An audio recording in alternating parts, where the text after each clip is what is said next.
Parmar SSC fat man book से पढ़ेंगे भूगोल। भूगोल का आज दूसरा भाग पढ़ेंगे जिसमें अक्षांश और देशांतर के बारे में पढ़ेंगे। अक्षांश और देशांतर का जो पहला हिस्सा है वो पृथ्वी के बारे में, उसके बाद अक्षांश क्या होता है, देशांतर क्या होता है इसके बारे में, अयनांत और विषुव क्या होता है और ज्वार भाटा के बारे में। तो अक्षांश और देशांतर में पहला जो टॉपिक है वो है पृथ्वी। पृथ्वी का आकार कितना होता है? पृथ्वी का आकार भू आकृति यानी जॉइड या चपटी गोलाकार है। पृथ्वी जो है वो ऊपर और नीचे से थोड़ा सा चपटा हुआ है तथा बीच में उभरा हुआ है। ये थोड़ा ऊपर और नीचे चपटा हुआ है, इसका कारण क्या है? तो इसका कारण है अपकेंद्रीय बल। पृथ्वी के घूर्णन के कारण जो अपकेंद्रीय बल लगता है उसी के कारण जो है वो पृथ्वी ऊपर और नीचे से चपटा है और बीच में थोड़ा उभरा हुआ है। पृथ्वी की त्रिज्या और पृथ्वी की परिधि। पृथ्वी की त्रिज्या भूमध्य रेखीय त्रिज्या की बात करें तो ये 6378 किलोमीटर है। भूमध्य रेखीय त्रिज्या की बात करें तो 6378 किलोमीटर है। ध्रुवीय त्रिज्या की बात करें तो 6357 किलोमीटर है और औसत त्रिज्या जो है वो पृथ्वी की 6371 किलोमीटर है। पृथ्वी की औसत त्रिज्या 6371 किलोमीटर, ध्रुवीय त्रिज्या 6357 किलोमीटर, भूमध्य रेखीय त्रिज्या 6378 किलोमीटर है। पृथ्वी की ध्रुवीय परिधि जो है वो 40,007.863 किलोमीटर। भूमध्य रेखीय परिधि की बात करें तो 40,075 किलोमीटर। औसत परिधि की बात करें तो 40,040 किलोमीटर। भूमध्य रेखीय गति जो है वो पृथ्वी का ध्रुवीय गति से ज़्यादा होता है। भूमध्य रेखीय गति ध्रुवीय गति से ज़्यादा होता है। भूमध्य रेखीय त्रिज्या जो है वो ध्रुवीय त्रिज्या से ज़्यादा है और भूमध्य रेखीय परिधि जो है वो पृथ्वी का ध्रुवीय परिधि से ज़्यादा है। ऐसा इसलिए क्योंकि पृथ्वी भूमध्य रेखा पर उभरी हुई और ध्रुवों पर चपटी है। पृथ्वी का घूर्णन। पृथ्वी की घूर्णन। पृथ्वी अपनी धुरी पर पश्चिम से पूर्व यानी वामावर्त एंटी क्लॉकवाइज घूर्णन करती है। पृथ्वी अपनी धुरी पर पश्चिम से पूर्व की तरफ घूमती है। पृथ्वी का एक पूर्ण घूर्णन जो है वो 23 घंटे 56 मिनट 4 सेकंड में होता है। पृथ्वी अपना घूर्णन पूरा करती है 23 घंटे 56 मिनट 4 सेकंड में। घूर्णन की गति जो है वो भूमध्य रेखा पर अधिकतम होता है और ध्रुवों पर न्यूनतम होता है। पृथ्वी की अपनी धुरी पर घूर्णन करने के कारण ही दिन और रात होते हैं। तो पृथ्वी के घूर्णन जो है वो पश्चिम से पूर्व 23 घंटे 56 मिनट 4 सेकंड में होता है और घूर्णन के कारण ही दिन और रात होता है। पृथ्वी का परिक्रमण यानी रिवोल्यूशन। पृथ्वी सूर्य के चारों ओर दीर्घ वृत्ताकार पथ में परिक्रमा करती है। दीर्घ वृत्ताकार यानी एलिप्स में, इलिप्टिकल पाथ। एक परिक्रमा करने में पृथ्वी को 365 दिन 6 घंटे 9 मिनट और 9 सेकंड लगते हैं। सूर्य के चारों तरफ घूमने में पृथ्वी को 365 दिन 6 घंटे 9 मिनट और 9 सेकंड लगते हैं। पृथ्वी का कक्षीय गति जो है वो 29.8 किलोमीटर प्रति सेकंड है। 29.8 किलोमीटर प्रति सेकंड। बुध ग्रह की कक्षीय गति जो है वो सर्वाधिक है और वरुण ग्रह की कक्षीय गति जो है वो सबसे कम है। बुध ग्रह जो है वो अपनी कक्षा में सबसे तेज घूमता है और वरुण जो है वो अपनी कक्षा में सबसे धीमा घूमता है। पृथ्वी की सूर्य के चारों ओर परिक्रमा और इसकी धुरी का झुकाव ही ऋतुओं के परिवर्तन का कारण बनता है। पृथ्वी पर जो ऋतु परिवर्तन होता है वो पृथ्वी के परिक्रमा के कारण और पृथ्वी जो अपने अक्ष पर झुका हुआ है इसके कारण। सूर्य और चंद्रमा से पृथ्वी की दूरी की बात करें तो सूर्य चंद्रमा, जब कोई ग्रह अपनी कक्षा में सूर्य के सबसे निकट होता है तो उस स्थिति को उपसौर यानी पेरीहेलियन कहा जाता है। पृथ्वी प्रत्येक वर्ष 3 जनवरी को सूर्य के सबसे निकट होता है, 147 मिलियन किलोमीटर। चंद्रमा की कक्षा में जब वह पृथ्वी के सबसे निकट होता है तो उसे उपभू यानी पेरिजी कहा जाता है। उपभू के समय चंद्रमा जो है वो आकाश में बड़ा दिखाई देता है। जब कोई ग्रह अपनी कक्षा में सूर्य से सबसे अधिक दूरी पर स्थित होता है तो उसे अपसौर यानी एपीहिलियन कहा जाता है। पृथ्वी जो है वो 4 जुलाई को सूर्य से सबसे दूर होता है, 157 मिलियन किलोमीटर दूर। तो पृथ्वी जब सूर्य से सबसे नज़दीक होगा तो उपसौर, पृथ्वी जब सूर्य से सबसे दूर होगा तो अपसौर। उपसौर को पेरिहिलियन और अपसौर को एपीहिलियन कहते हैं। पृथ्वी सूर्य से सबसे नज़दीक होता है 3 जनवरी को और पृथ्वी सूर्य से सबसे दूर होता है 4 जुलाई को। चंद्रमा की कक्षा में जब वह पृथ्वी से सबसे दूर होता है तो इसे अपभू यानी अपोजी कहा जाता है। अपभू पर चंद्रमा की ज्वारीय बल कम होती है और ज्वार का अंतर औसत से कम होता है। पृथ्वी के अक्ष का झुकाव की बात करें तो अक्षीय झुकाव, पृथ्वी की अक्ष पर झुकाव 23.5 डिग्री है और कक्षीय झुकाव की बात करें तो पृथ्वी की कक्ष पर झुकाव जो है वो 66.5 डिग्री है। अक्ष पर झुकाव 23.5 डिग्री, कक्ष पर झुकाव 66.5 डिग्री। अक्षांश, अक्षांश यानी लैटिट्यूड। अक्षांश पृथ्वी पर काल्पनिक क्षैतिज रेखाएं होती है जो पूर्व से पश्चिम की ओर चलती है। यह किसी स्थान की विषुवत रेखा से कोणीय दूरी होती है। अक्षांश जो है वो किसी स्थान की विषुवत रेखा से कोणीय दूरी होती है। 1 डिग्री अक्षांश बराबर 111 किलोमीटर। 1 डिग्री अक्षांश बराबर 111 किलोमीटर। अक्षांश की कुल संख्या कितना है तो यहाँ पे दिया हुआ है 181।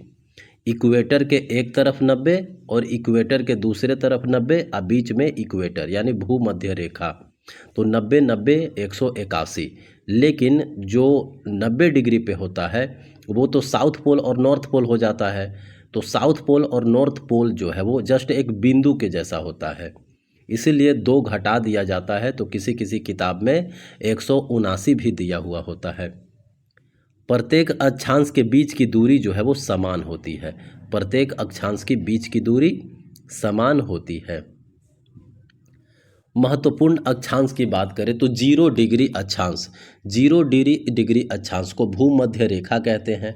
भूमध्य रेखा जो पृथ्वी के 2 समान भागों में विभाजित करता है, उत्तरी गोलार्ध और दक्षिणी गोलार्ध में। 23.5 डिग्री वाली जो रेखा होता है उत्तर में उसे कर्क रेखा कहते हैं और 66.5 डिग्री वाला रेखा जो होता है उत्तर में उसको आर्कटिक वृत्त कहते हैं। 23.5 डिग्री जो अक्षांश है दक्षिण में उसको मकर रेखा कहते हैं और 66.5 डिग्री जो अक्षांश है दक्षिण में उसको अंटार्कटिक वृत्त कहते हैं। सबसे बड़ी अक्षांश कौन सा है? भूमध्य रेखा। सबसे बड़ी अक्षांश है भूमध्य रेखा। सबसे छोटी अक्षांश है ध्रुव। सबसे छोटी अक्षांश है ध्रुवों पर उत्तर ध्रुव और दक्षिण ध्रुव दोनों। भूमध्य रेखा से ध्रुवों तक सभी समानांतर वृत्तों को अक्षांश समानांतर के रूप में जाना जाता है।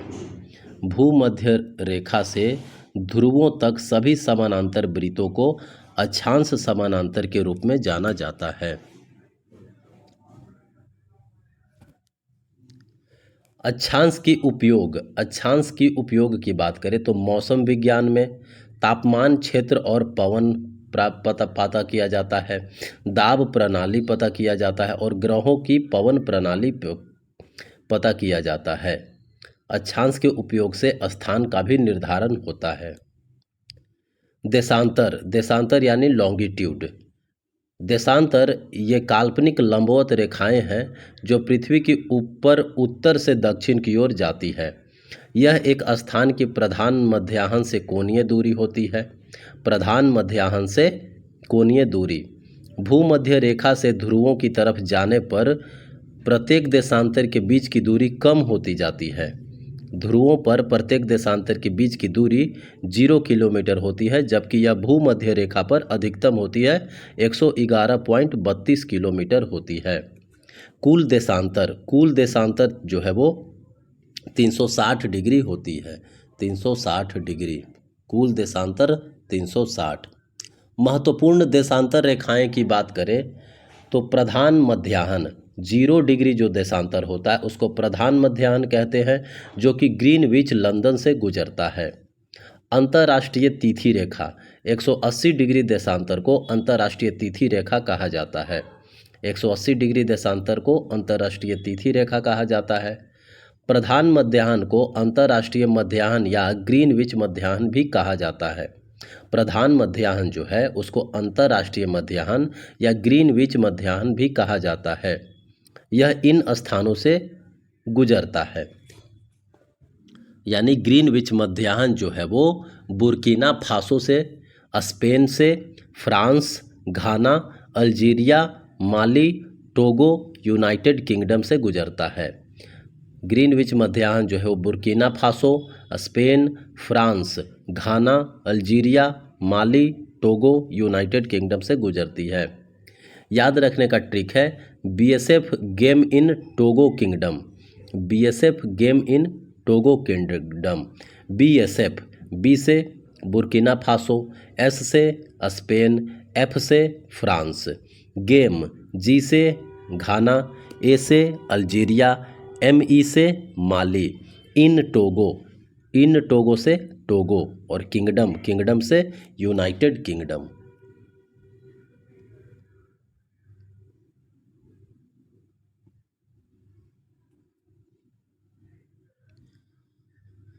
देशांतर का उपयोग करके समय का अवधारणा। 360 डिग्री बराबर 24 घंटे होते हैं। जब हम 360 डिग्री को 24 से भागा दे देंगे तो 1 घंटे में क्या होगा, तो 1 घंटे में पृथ्वी द्वारा घूमी गई दूरी 1 घंटे में मिल जाएगी। पृथ्वी द्वारा घूमी गई दूरी 15 मिनट में 1 घंटा होता है तो 60 मिनट का मिल जाएगा। 1 डिग्री इक्वल टू 60/15 यानी 4 मिनट। तो प्रत्येक 1 डिग्री में लिया गया समय जो है वो 4 डिग्री होता है। 1 डिग्री घूमने में पृथ्वी को 4 मिनट लगता है। प्रधान मध्याह्न से पूरब की दिशा में जाने पर प्रत्येक 15 डिग्री के बाद समय 1 घंटा बढ़ेगा। यदि हम प्रधान मध्याह्न से पश्चिम की दिशा में जाते हैं तो प्रत्येक 15 डिग्री पर समय जो है वो 1 घंटा घटेगा। प्रधान मध्याह्न से पूरब की दिशा में जाएंगे तो 15 मिनट पर 1 घंटा बढ़ेगा, लेकिन प्रधान मध्याह्न से पश्चिम की दिशा में जाएंगे तो प्रत्येक 15 मिनट पर 1 घंटा घटेगा। संपूर्ण पृथ्वी को 24 समय क्षेत्रों में विभाजित किया गया है। 24 समय क्षेत्रों में विभाजित किया गया पूरे पृथ्वी को। फ्रांस में सबसे ज़्यादा अधिक समय क्षेत्र है। फ्रांस में टोटल 13 समय क्षेत्र है। रूस में 11 समय क्षेत्र है। अमेरिका में 6 समय क्षेत्र है। अंतर्राष्ट्रीय तिथि रेखा की बात करें तो यह 180 डिग्री ईस्ट या वेस्ट में है। यह प्रशांत महासागर से गुजरने वाली काल्पनिक टेढ़ी मेढ़ी जिग जैग रेखा है। अंतर्राष्ट्रीय तिथि रेखा को पूर्व से पश्चिम की ओर जाते समय, जैसे जापान से अमेरिका, तिथि में 1 दिन घटा दिया जाता है, या दूसरे शब्दों में व्यक्ति 1 दिन कम प्राप्त करता है। समकालिक या समतुल्य रेखा क्या होता है? आइसोक्रोन्स यह एक ऐसी रेखा है जो मानचित्र पर उन बिंदुओं को जोड़ती है जहां पहुंचने में समान समय लगता है। महान वृत्त की अवधारणा क्या है? महान वृत्त वह सबसे बड़ा संभव वृत्त है जिसे किसी गोले के चारों ओर खींचा जा सकता है। यह पृथ्वी को 2 बराबर भागों में विभाजित करता है, जिन्हें उत्तरी गोलार्ध और दक्षिणी गोलार्ध कहते हैं। सभी देशांतरों को महान वृत्त माना जाता है। जितने भी देशांतर है सभी को महान वृत्त माना जाता है, लेकिन केवल एक अक्षांश को महान वृत्त माना जाता है, और वह है भूमध्य रेखा 0 डिग्री अक्षांश। गोलार्ध क्या है? गोलार्ध की बात करें तो पृथ्वी का 2 भागों में बराबर विभाजन ही गोलार्ध कहलाता है। भूमध्य रेखा यह पृथ्वी को क्षैतिज रूप से 2 बराबर भागों में विभाजित करती है। उत्तरी और दक्षिणी गोलार्ध। प्रधान मध्याह्न रेखा, यह पृथ्वी को लंबवत रूप से दो बराबर भागों में विभाजित करता है, पूर्वी और पश्चिमी गोलार्ध।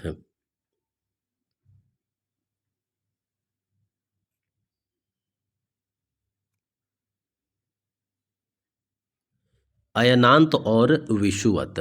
अयनांत और विषुवत। अयनांत यानी सोल्स्टिस, विषुवत यानी इक्विनॉक्स। अयनांत, अयनांत यानी सोल्स्टिस क्या होता है? अयनांत एक खगोलीय घटना है जो साल में 2 बार होती है। अयनांत साल में 2 बार होती है, जब सूर्य आकाश में अपनी सबसे ऊंची या सबसे निचली स्थिति पर पहुंचता है, जिसके परिणाम स्वरूप साल का सबसे लंबा या सबसे छोटा दिन होता है। अब अयनांत जो है वो 2 तरह के होते हैं, ग्रीष्म अयनांत और शीतकालीन अयनांत। ग्रीष्म अयनांत और शीतकालीन अयनांत। ग्रीष्म अयनांत जो है वो 21 जून को होता है। शीतकालीन अयनांत जो है वो 22 दिसंबर को होता है।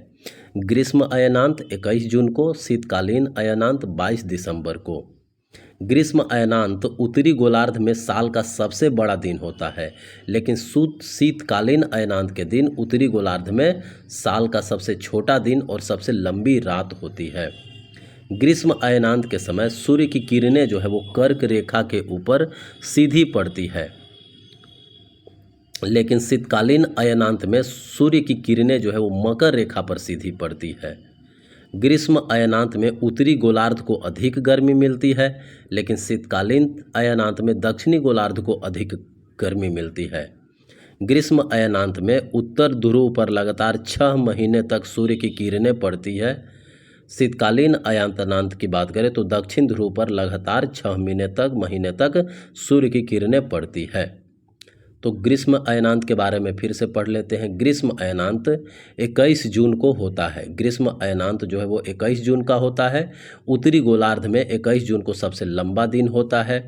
ग्रीष्म अयनांत के समय कर्क रेखा पर सूर्य की किरणें सीधी पड़ती है, उत्तरी गोलार्ध में अधिक गर्मी मिलती है और उत्तर ध्रुव पर 6 महीने तक सूर्य की किरणें पड़ती है। शीतकालीन अयनांत जो है 22 दिसंबर को होता है। उत्तरी गोलार्ध में दिन छोटा और रात सबसे लंबी होती है। सूर्य की किरणें जो है वो मकर रेखा पर पड़ती है और दक्षिणी गोलार्ध में अधिक गर्मी पड़ती है। शीतकालीन अयनांत में दक्षिणी ध्रुव पर 6 महीने तक सूर्य की किरणें पड़ती हैं। अब है विषुवत। विषुवत यानी इक्विनॉक्स। विषुवत वह समय होता है जब सूर्य की स्पष्ट पथ आकाश में भूमध्य रेखा को पार करती है, जिससे दिन और रात का समय जो है लगभग समान हो जाता है। इस स्थिति में दोनों ध्रुव जो है वो सूर्य की ओर झुके नहीं होते हैं। तो वसंत विषुवत और शरद विषुवत 2 तरह के होते हैं। वसंत विषुवत जो है वो 21 मार्च को और शरद विषुवत जो है वो 23 सितंबर को होता है। वसंत विषुवत 21 मार्च को, शरद विषुवत जो है वो 23 सितंबर को होता है। तो शीतकालीन अयनांत, शीतकालीन अयनांत 22 दिसंबर को। ग्रीष्मकालीन अयनांत जो है वो 21 जून को होता है। बसंत विषुवत जो है वो 21 मार्च को होता है और शरद विषुवत जो है वो 23 सितंबर को होता है। 23 सितंबर को।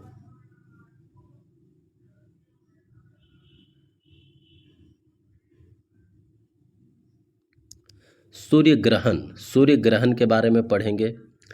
सूर्य ग्रहण तब होता है जब चंद्रमा पृथ्वी और सूर्य के बीच आता है। चंद्रमा जब पृथ्वी और सूर्य के बीच आ जाता है तो सूर्य ग्रहण होता है, जिससे पृथ्वी पर एक छाया बनती है। यह केवल अमावस्या के दौरान ही होता है। सूर्य ग्रहण जो है वो अमावस्या के दौरान ही होता है। चंद्र ग्रहण। चंद्र ग्रहण तब होता है जब पृथ्वी जो है वो चंद्रमा और सूर्य के बीच में आ जाता है, जिससे चंद्रमा पर एक छाया बनती है। यह केवल पूर्णिमा के दिन ही होता है। चंद्र ग्रहण जो है वो केवल पूर्णिमा के दिन ही होता है।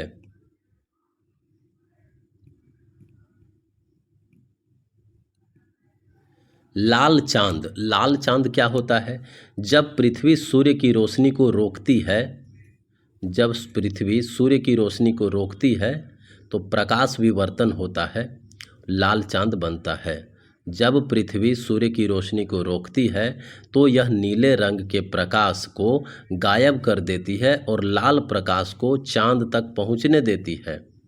नीला चांद, जब एक कैलेंडर माह में 2 पूर्ण चांद होते हैं, जब 2 पूर्ण चांद होते हैं उसी को नीला चांद कहते हैं। सूर्य ग्रहण के प्रकार जो है वो आंशिक, वलयाकार एवं पूर्ण ग्रहण होते हैं। सुपरमून, सुपरमून किसे कहते हैं?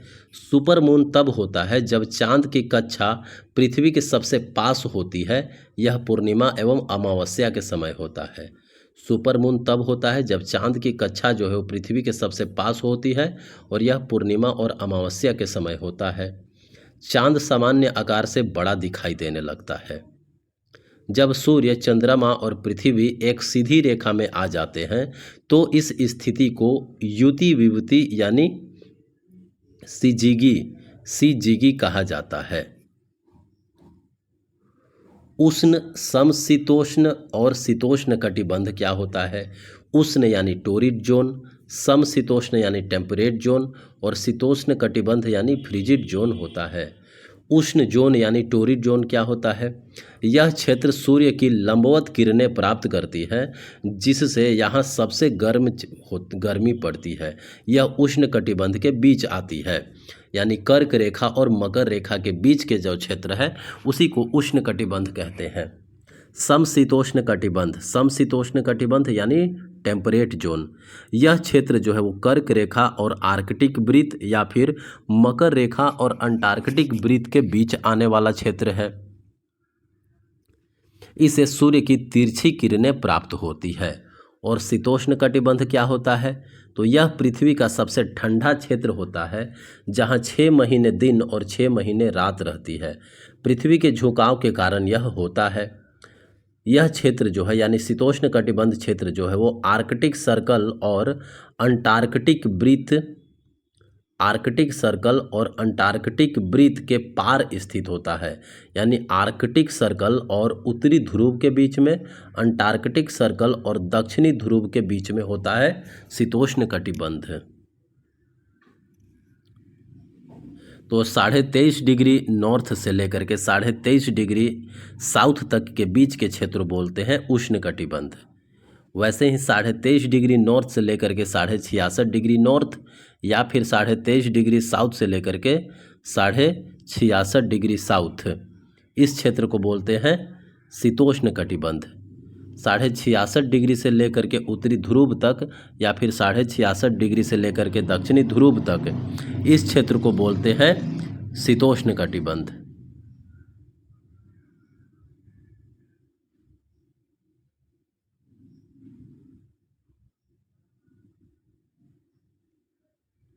ज्वार भाटा, ज्वार भाटा यानी टाइड्स क्या है?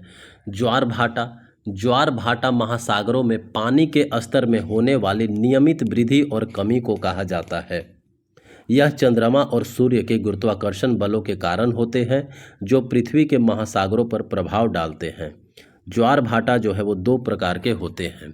पहला निम्न या लघु ज्वार भाटा, दूसरा उच्च या बृहद ज्वार भाटा। निम्न या लघु ज्वार भाटा को निप टाइड्स और उच्च या बृहद ज्वार भाटा को स्प्रिंग टाइड्स कहा जाता है। निम्न या लघु ज्वार भाटा तब होते हैं जब पृथ्वी, चंद्रमा और सूर्य एक समकोण पर स्थित होते हैं। पृथ्वी, चंद्रमा और सूर्य जब एक समकोण पर स्थित होते हैं तब निम्न ज्वार भाटा आता है। लेकिन पृथ्वी, चंद्रमा और सूर्य जब एक सीधी रेखा में होते हैं तो उच्च ज्वार भाटा या बृहद ज्वार भाटा होते हैं।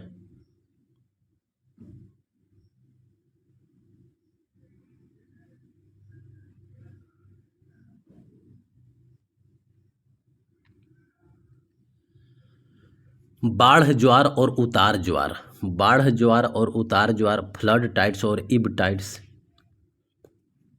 निम्नतम से उच्चतम ज्वार में परिवर्तन को बाढ़ ज्वार या प्रवाह कहा जाता है। उच्चतम से निम्नतम ज्वार में परिवर्तन को उतार ज्वार कहा जाता है।